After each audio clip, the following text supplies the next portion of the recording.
Good morning. Hi, Debbie. Hi, Amber. Good morning. I realized I was muted and then, I try to talk. No worries. I'm gonna plug in my earphones so that we don't have any background noise. So hold on a second.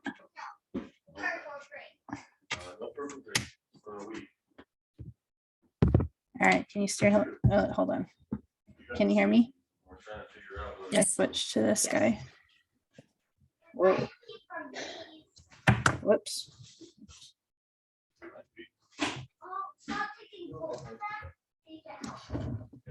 All right. How are you guys? We're quarantined at my house. So I hear. That's what I hear. Sorry to hear that. Do you guys need anything? You're all stockpiled? We're good. Okay.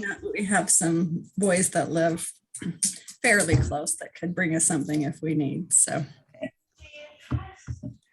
I am happy to go run any errands for you if you need. you're very kind. Thank you. Okay. Let's see. How are things going at your out in the boonies, Amber? Out in the middle of nowhere. I know they're going. No tumbleweeds. Yeah, lots of those.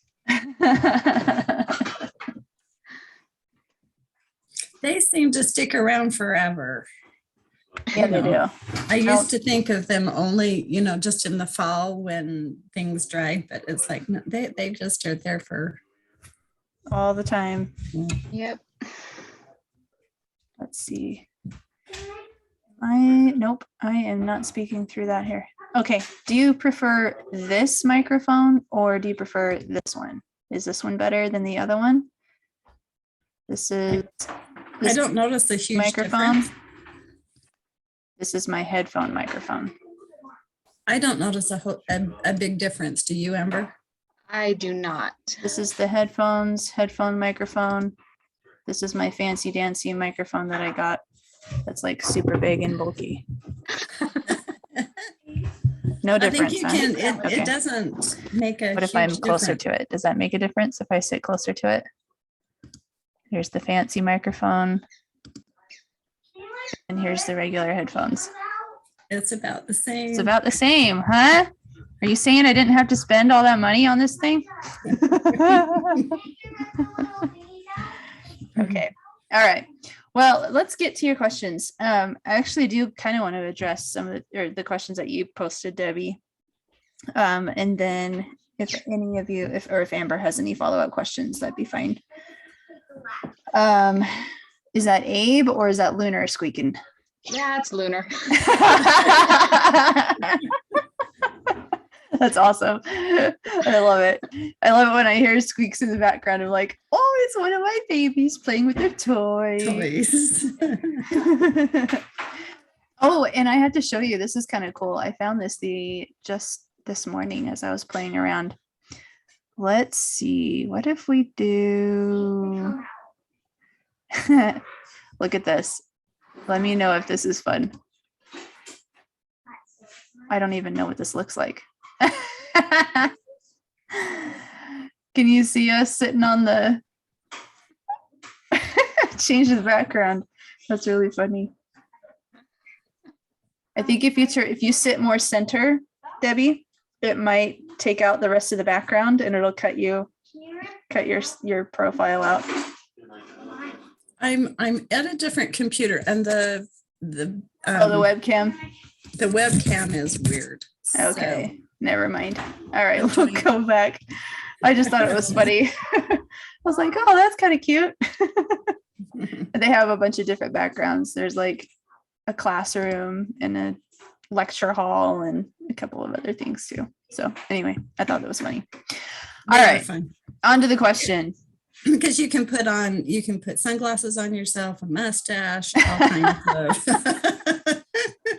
Sounds like you've had the grandkids over to play around with it. Well, no, actually, it's been in our staff meetings. Oh my gosh. Not even the classroom, but the staff meeting. No, there's 15 ladies, and when it's just the 15 of us, when we're not, we don't have to be quite as professional all the time. And you don't have kids looking in monkey see, monkey do. That's funny.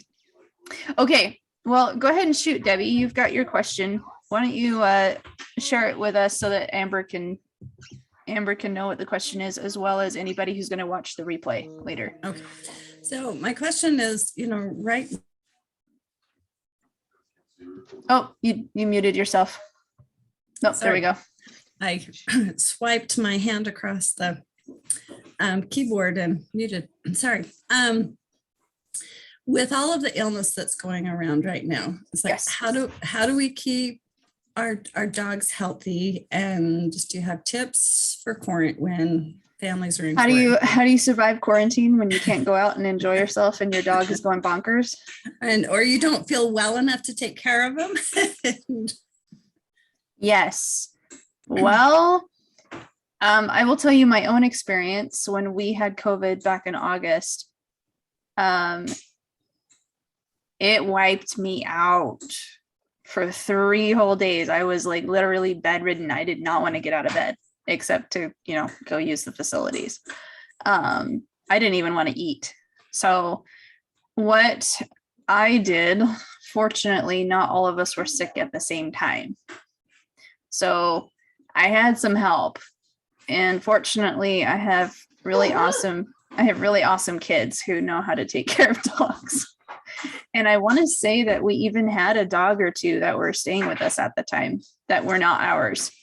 So my own dogs, obviously they're easy enough to take care of. And it's an expectation that my kids help take care of them. If you're going to enjoy living with our dogs, you're going to enjoy helping to share the load of taking care of them. So basically what I did is I actually paid my kids, because I said, I can't do it. So I need you to go and do it for me. Here's what you do. I wrote down the instructions. I gave them specific things to do. Obviously just letting the dogs out to go potty, supervising them, feeding them, watering them, that kind of stuff. And, take them out and play with them if you want to. And then I paid them.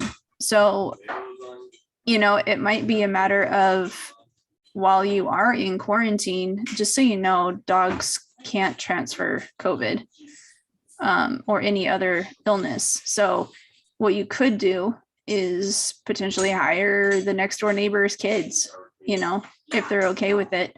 You send Abe and your son's dog outside, and then let the neighbor's kids take care of them. Here's a bin of food, and here's the water or whatever. Obviously you guys aren't, you're on the Zoom call, so I'm assuming you're not so bedridden and sick that No. you can't even get up and feed your dogs.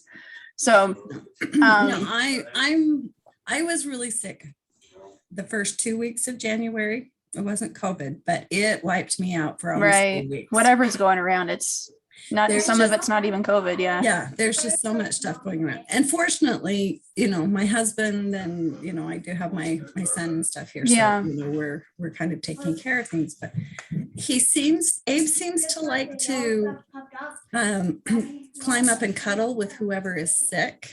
Is that, I worry about him getting sick, but at the same time, so there are very few human illnesses that can be transferred species to species, cross species. Okay. One of the ones that we know that we can get sick from is swine flu, obviously. And then also, is it bovine? What is it called? It's like the cow version. Oh, yeah. Yeah. Anyway, what I would do, so I don't know enough about that to like, I'm going to be completely honest. I am not even going to like comment specifically on can that happen, other than I know for sure from hearing from my veterinarian that dogs cannot get COVID. The COVID-2 virus that we have, they can get a version of a coronavirus, but it is not COVID-19. So anyway, I would consult with your veterinarian as to what if anything do you need to do while you're sick, and can your dog get sick? Now, there are obviously some preventative things that you can do. You can obviously give your dogs multivitamins, not human multivitamins, but dog multivitamins. You can do all the things that we're doing, your vitamin C's, your vitamin D's, get some sunshine. Like, it's super important. Fresh air and sunshine. Okay. Fresh air, vitamin D, vitamin B, vitamin C. Let's see. You haven't learned cursive yet. I would make sure that they're on a good probiotic, for yourself as well. And by good, that's left to interpretation. You just have to do your own research. I do obviously recommend Volhard's products. I also recommend the new line of products that they added to their website called Adored Beasts. So if you go to their website, there is the vitamin B complex is super awesome for any time that they're sick, or any time that there could be something going around for dogs. Like if you hear of any like dog illnesses that are running around rampant, that would be the perfect time. Number one, don't obviously go to the pet stores. Don't go to the dog park at that time, because that's going to be super, one of the most congested places where they're going to pick up something. Avoid the vet's office as much as possible too, unless it's necessary, because they're also going to pick up something while they're there at the vet's office.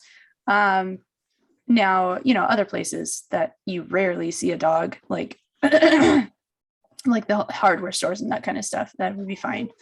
Or even Barnes and Noble, another plug for Barnes and Noble. So any of those places will be fine, and don't slack on your training while you are in quarantine. Okay. Let's see. Yeah, just make sure that you're doing all this stuff for your dog that you would do for yourself if you were sick. And then, it's still important to get up and move, even though it sucks and it hurts and your body might be aching and stuff. It's still important to get up and move, even if it is just to take one complete lap around your house. Get up, get your dog, take the leash, and let's go for a walk in the house.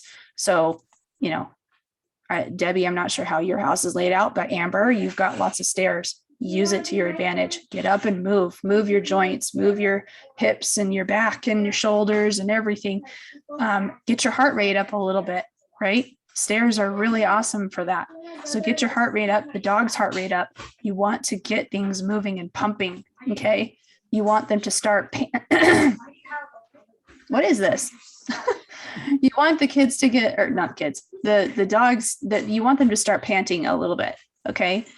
Getting whatever is in them to flush out. And speaking of flushing out, lots and lots and lots and lots of water. Okay.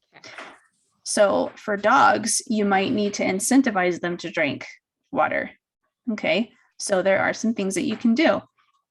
Don't give them chicken broth from the can. It's way too salty, too much sodium for a dog.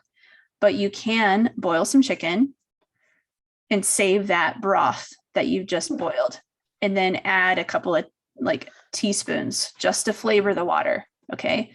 Or even a tablespoon for like a dog size, Lunar size, or your son's Catahoula and then just add a little bit of taste to it. So the dogs are incentivized to drink. You want them to drink more water. Okay. So that they can flush out. That's what your endocrine system is all about. Okay. your urinary tract and your liver, it needs water to flush out all of the toxins and any of the illness that you have in your body. So as much as it hurts to drink when we have our sore throats, it is necessary. You need to drink. Okay. So, yeah, as far as like that, I guess that would be for like how to get through an illness and stuff like that. How to stay sane during quarantine. Let me know when you figure that out. You can obviously get some toys out. I would have specific times during the day where you get a toy out, because you want toys to be a novelty still. You don't want them to be out all the time and the dog lose interest, right? So keep all their toys locked up in a toy box, and then maybe once in the morning and once in the afternoon, they get 15-20 minutes to play with the toy. Okay. Interactive toys are the best, obviously. However, I understand if you're not feeling well, you don't want to be interactive. So then you can look at getting some puzzles. Okay. So there's a whole host of dog toys and dog products out there for puzzles, or for they call them Snuffle Mats. It's just, you can actually make one. Debbie, I bet you would love this. Actually, it's a fun little project. Look for a pattern for a snuffle mat. It's basically take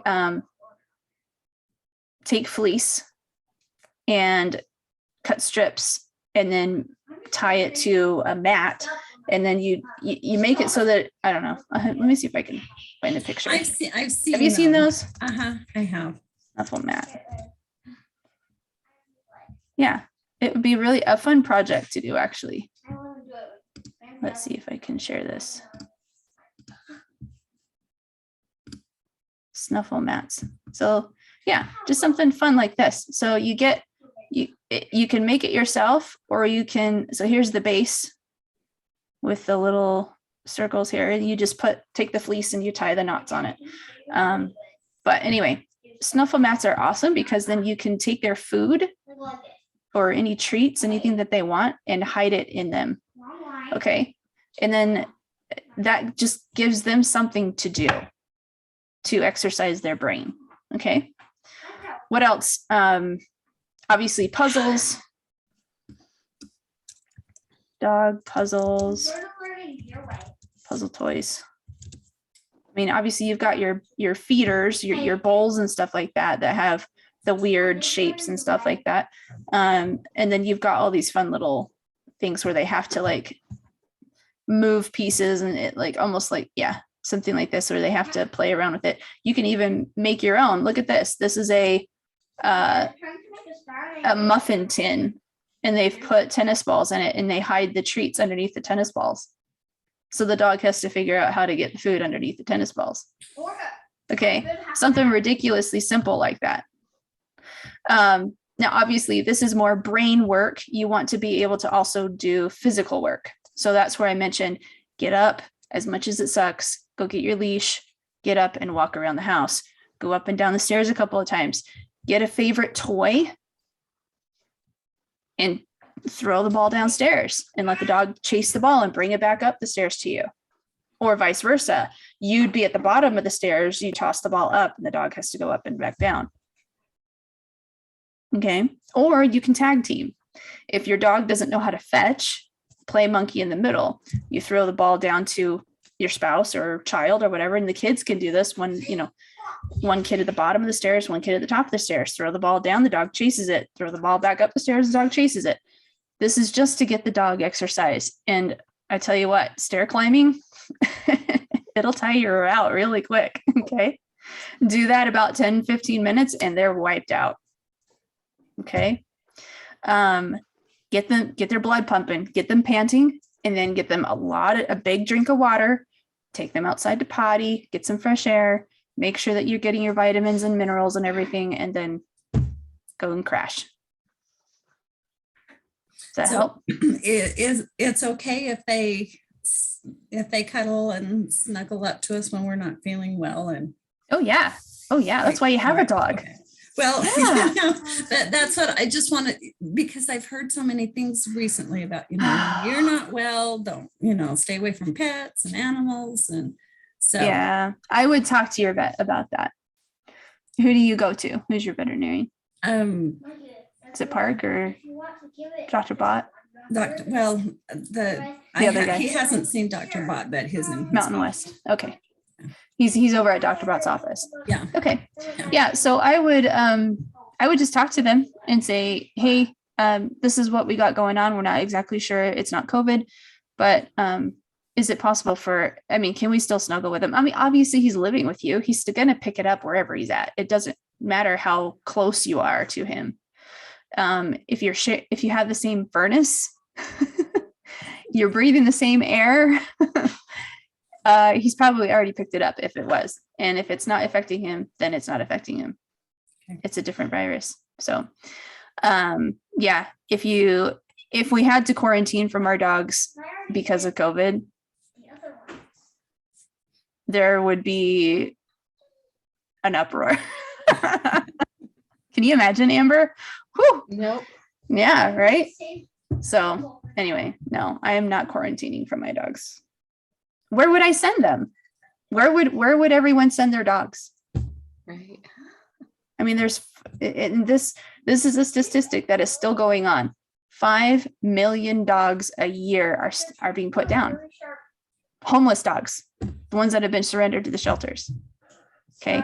So can you imagine if we had to rehome or quarantine from all of our dogs? That would jump from 5 million that are every year just being euthanized because they don't have a home to tens and 20s, 30 million dogs, if not more. I don't even know what the statistic is of how many dogs are in the United States, period. Like how many households have dogs. So no, we're not quarantining from our dogs. Well, that just makes me feel a little bit better when, we're not feeling very well. Because I do have a couple of people in the house now that have COVID. That's why we're, in quarantine. But, he wants to go, they're isolating in different parts of the Rooms. house, Yeah. but one room doesn't have the family room doesn't have a door, and he's used to playing in there and wants to go and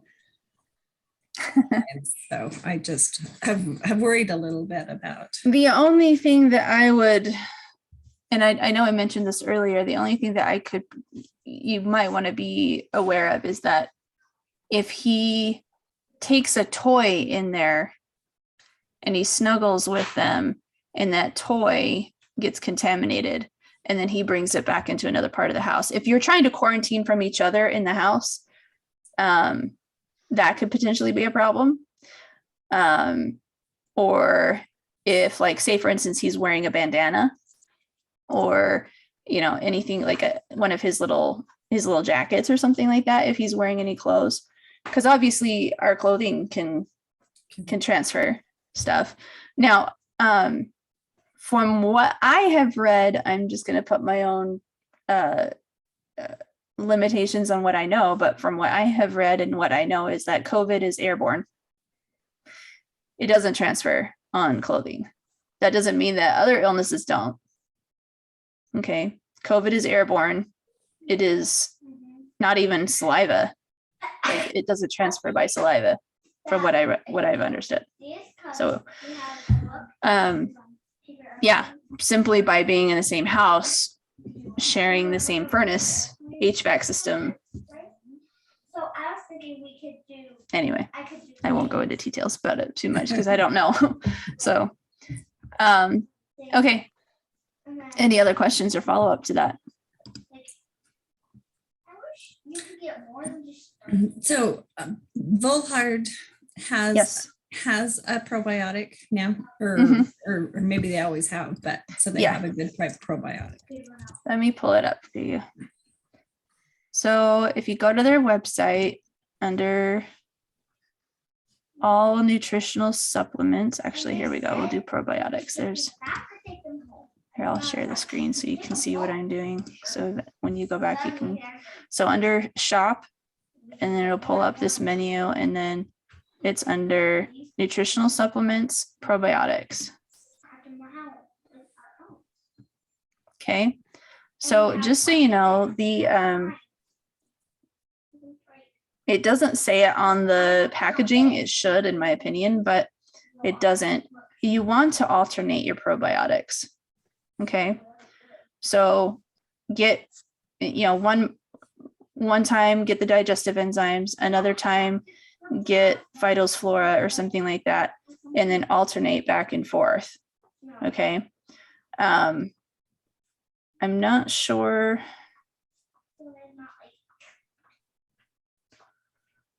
Wonder if, so this one is more for like if there's a severe gut issue. I think this one might be okay. I don't know what the difference is between these two, but anyway, you want to alternate back and forth between your probiotics because you don't want your dog's digestive system. So our guts, they need healthy bacteria. And if you're only using one probiotic and it has a certain strain of probiotics in it, of the bacteria in it, your body is going to get used to that. And your body is actually going to stop producing that bacteria in its own gut. So you want to alternate back and forth. Okay. If you do have any other questions, Volhard actually has a great, you can reach out to them. Let's see. What is their, let's see. I'll just text you her number. Jennifer Carter is the nutritionist. But yeah, so I'm actually due for another order soon. So I was going to put that in the next few days. So I just recently, my dogs are finishing up the digestive enzymes. So I'm going to switch over to the Adored Beast Phytos Flora. And then the next time I order, I'm going to go get the digestive enzymes. I kind of wish they had smaller containers. Smaller containers, because for a little, Abe now weighs 8 pounds. Wow. We don't go through it very, very fast. But. Can keep it in the freezer. And if obviously for him, you're not going through it fast enough. So what I would do is keep it in the freezer, but then also maybe alternate every month. So for him, you might only have to buy this once a year. So you get the digestive enzymes and get the Phytos Flora. And then every month you just swap which one you're feeding him. And then you only have to buy 1 or 2 canisters a day. How often do you feed your dog the probiotics? Once a day. Yeah. I do once a day. So they get it for breakfast.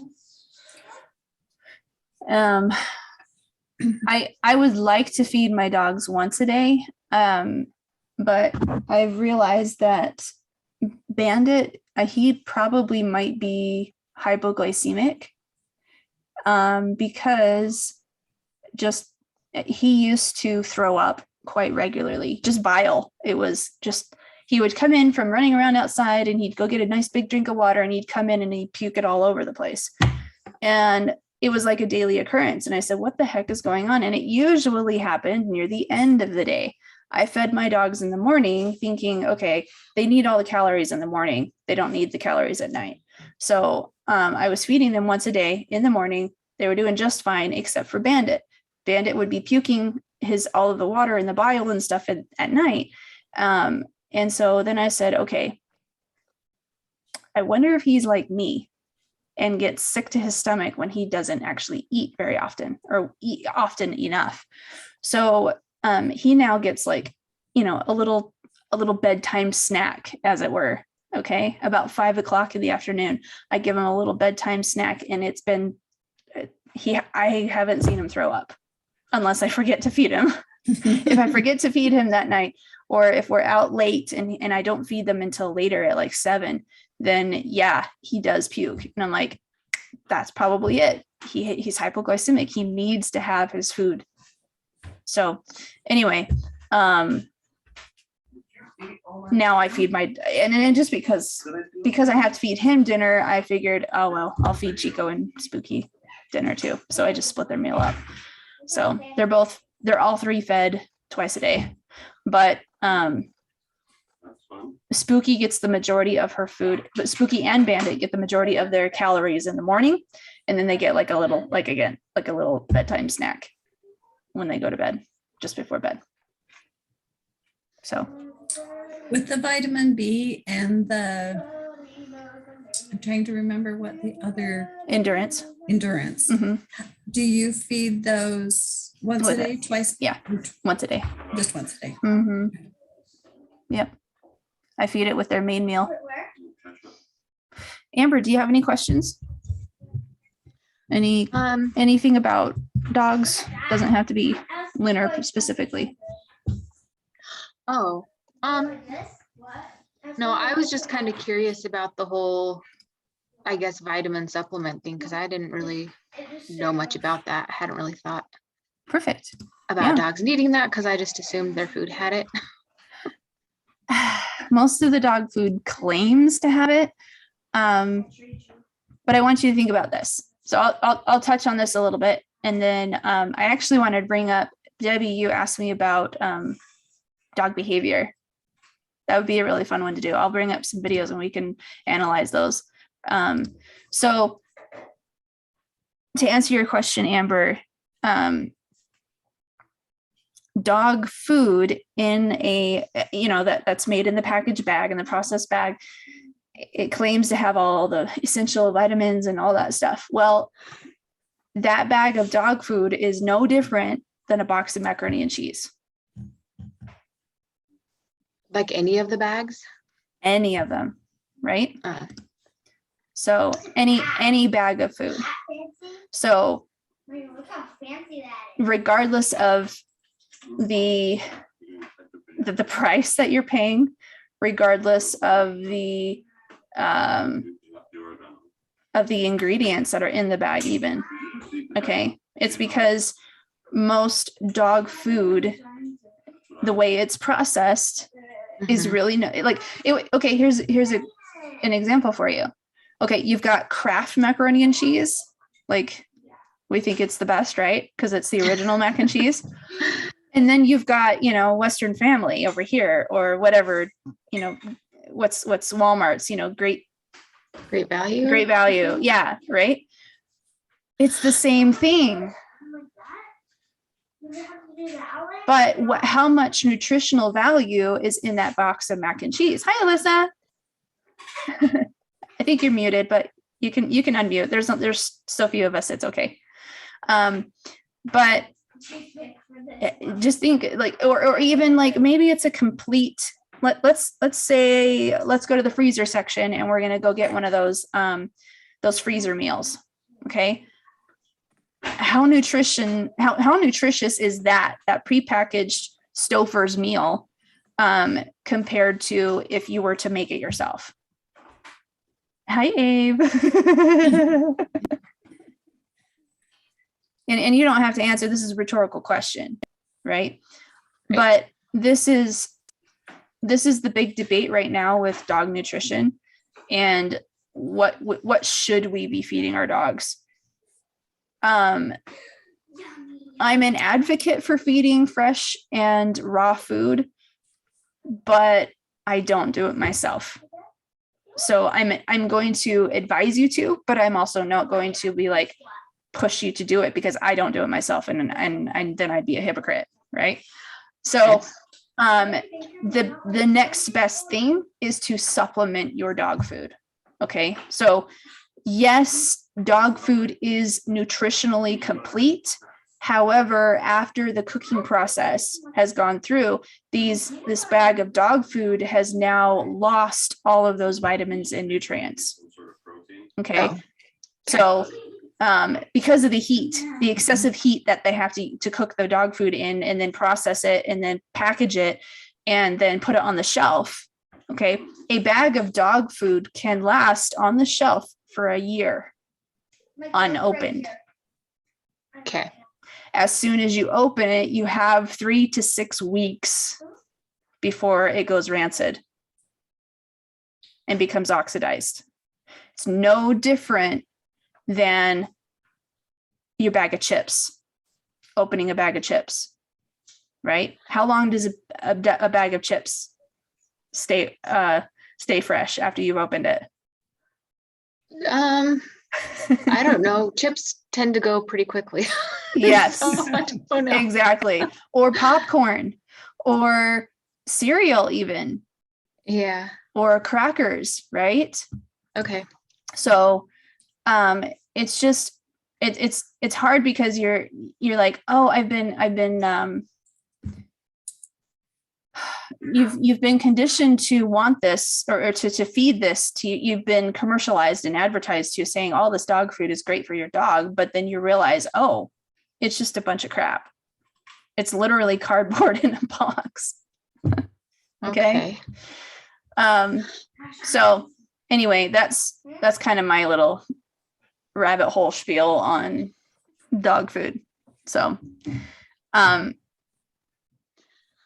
if you're interested in it, go back and think, what did your parents and even your grandparents feed their dogs?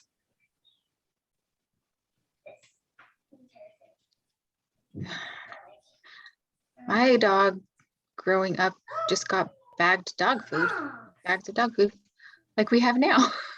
But it was like the super cheap stuff off of like the Walmart shelf or whatever. Mm-hmm. And what about your grandparents? What did they feed their dogs? I have no idea.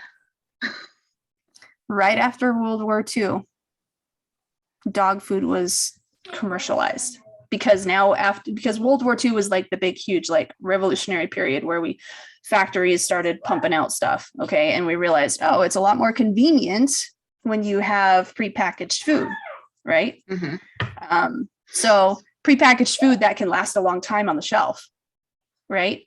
Because if you have to ration, now you can actually get through it. So pre-World War II, our pet dogs, which very few people actually had pets, they had working dogs. They had a dog that had a purpose. Okay. So 75 years ago, we had dogs that had a purpose. Yes, even little schnauzers.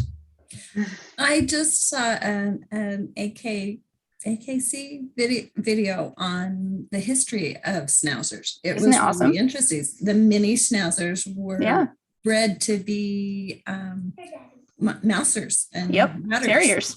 That's why they have the long beards and the eyebrows, is to help protect them. Yeah. Mm-hmm. Mice and rats are mean. They're nasty. They'll bite you. So that's why they have the beard, to protect their muzzles, and then the eyebrows, and then even anyway, well, that's a whole nother rabbit hole. But it was really interesting. But so go back and read and watch videos about the history of your dog's breed, or in Alyssa's case, her dog's breeds, because Alyssa has a golden doodle. So a golden retriever plus a poodle, standard poodle. So look at both sides of his genetics. So go back and look at the history of your dogs, and 50 to 75 years ago, what were they doing? That is what your dog genetically has been bred for. And that will help explain a ton on their behavior, Amber. I know. And then, but also think about, what did those dogs eat? What were they given? What did they earn? Schnauzers, Debbie, your dog would be eating those mice and those rats that he caught, versus what he's eating now. Amber, your dog would be eating feces. Are you kidding me? The sheep, because she's out there working the sheep, right? That's gross. She's a border collie. That's what she would be doing. Now that's not her sole source of sustenance. Okay. She'd probably be picking up some vermin too, out while she's working the sheep. All right. Alyssa, what would your golden retriever / poodle be eating? Both of them, just so you know, a standard poodle is a retriever. Okay. So birds. Yes. So they would, they are bred to go get the waterfowl and bring it back to the owner, and then the owner, the gunman or whatever, would take it home. They would prepare the bird, take all the feathers off, and then chop off a couple of pieces and give it to the dog. That is what our dogs ate 75 years ago and past. Now they are fed little pieces of cardboard tasting kibble. There's no sense of who they are in that, right? And it's missing a lot of the vitamins and nutrients that they need to live a long and healthy life. 1 in every 2 dogs will get some form of cancer.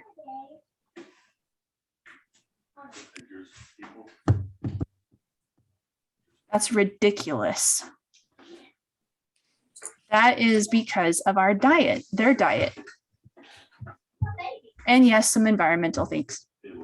Some environmental things too. But anyway, let's talk about something a little bit less heavy. Alyssa, do you have any questions while we have you on here? I do have a burning question. Go for it. I don't know if it's a whole lot less heavy though. Here. So within the past month, Yeah. Ozzy has started marking things. Oh. Well, yeah, it's really stressful. But inside or outside? inside. Well, I got to describe a little bit. It's been, Okay. So we moved houses. We built a house and it just finally finished. So two and a half weeks ago, we moved houses. So I've described what happened after we moved and before we moved. Okay. Because before we moved, those last couple of months we were in our other house, and Ozzy's never, literally never, since maybe 2 or 3 times after we brought him home as a 2-month-old puppy, he's never had any accidents in the house. He's been just perfect. So this just started. He's 9 months old now. Anyway, before we moved, because he started kind of having some accidents just randomly, and I'm like, what is going on? And we thought maybe it's because of the cold, this is kind of when it started getting really snowy. Mm-hmm. And this is technically his first winter, right? If he's 9 months old. Yeah, it is. Okay. But he really loved the snow. He put his face in it, rolling in, running. So he has no problem about going outside in the snow. I don't think. It was Bethany who said maybe it could be something could be the cold. But we were both anyway. I'm not sure what was going on exactly, but we kind of made him. Kind of went to ground square one again with potty training. Pretending like he's a new puppy again. Mm-hmm. Anyway, but it was more just like a squat and pee as far as I know. So now we've moved into this house, and I think 4 times he has marked inside the house, but it's like a lift his leg mark. So it's an actual marking, not a squat. I think it's a marking. Okay. He has done it both ways, where he's just sprayed it, and then he's also full on peed, but it's been in the same spot. So anyway, it's been kind of both kinds. So when he totally peed, I was like, did we miss taking him to the bathroom? But he has also sprayed, and it's on the same place every time. And I have all these theories. It could be his age. You tell me what you think? But also, the place he's marking, it is a wood beam that goes from the floor to the ceiling. It's well, I could show you, but so your basement or upstairs or no, main it's level? in the main part of the house. I'll show Go ahead you. and show me. It looks like this. Oh. And you can see I've now covered it in plastic because I'm freaking out about it. So it's this wood beam. So I don't know if it looks like a tree or if it smells like a tree, or it very well could be. It's very tempting for a male dog to hike his leg up on. Because also I've noticed, and he's never done this until the last few weeks, is now when we go to the park, every single tree in the whole park, he has to lift his leg and pee on. Well, so he is 9 months old. Yeah. He is a teenager, full blown. Well, would it help if I'm in a little bit of panic mode. Would it help if I wasn't planning on neutering him? Would it help if we did? Yes and no. Okay. It's kind of what I read. It's kind of 50-50. It's a hit or miss. Because this is the reason why. my male dogs will still pee. Yeah. And they were both neutered. Yeah. Bandit was neutered at almost a year. Chica was neutered at 7 months. And they both still lift their leg. They both still mark if I allow it. Yeah. If I don't allow it, I get after them.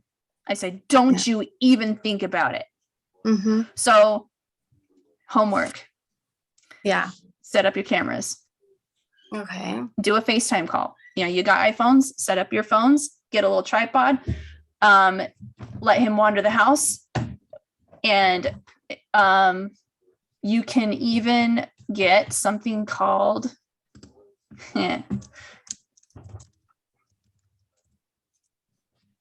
pull this up here. It's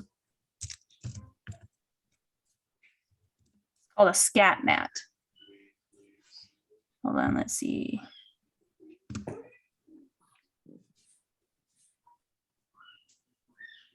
I don't know if I want, so there is this version. I don't know if I want to put this on the floor because when he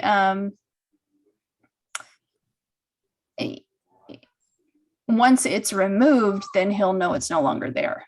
Okay, so essentially this is basically a floor version of an e-collar. He's stepping on it and he's literally it's dapping him when he's standing on it. Okay. Usually what this is used for is like to keep them out of a certain area of the house or even up on the furniture, counter surfing and that kind of stuff. Let's see. There is a different version. I'll have to look, or you can just do some research, but there is a different version basically where he'll have to wear another collar when he's in the house, but anytime that it's a device that you can, what's that sticky tack stuff that goes like your command strip? You can command strip it to the wall next to your pillar. And then it transmits and you can set it to be 2 or 3 or 5 feet away. So he can't get anywhere near that post. So it's like the reverse of an underground fence. Instead of containing him to a certain area, it actually repels him from a certain area. This is familiar. With our first dog, we did something similar to this to keep him off the counters. Yes. So exactly. I know we have 3 areas in the house that have these beams. Mm-hmm. So I'm thinking how we could you can add, I can't remember what's called. I'll have to look it up because I sent the same link to another client who was having similar problems. Well, except she was having a problem with the dog running out the door. Oh yeah. And so I gave her this idea. So this can be used for the pillars. So you can get one collar that he can wear just in the house and get 3 of those little devices to connect to the wall to be by those pillars. Good idea. So anytime he is near it, he is not allowed near those pillars. He can go around them, but he can't go near it. One of the pillars is right by the back door where he goes out to go to the bathroom. Has he tried marking on that one? No. Okay, then don't put one on that one. One of them, actually. Just the one.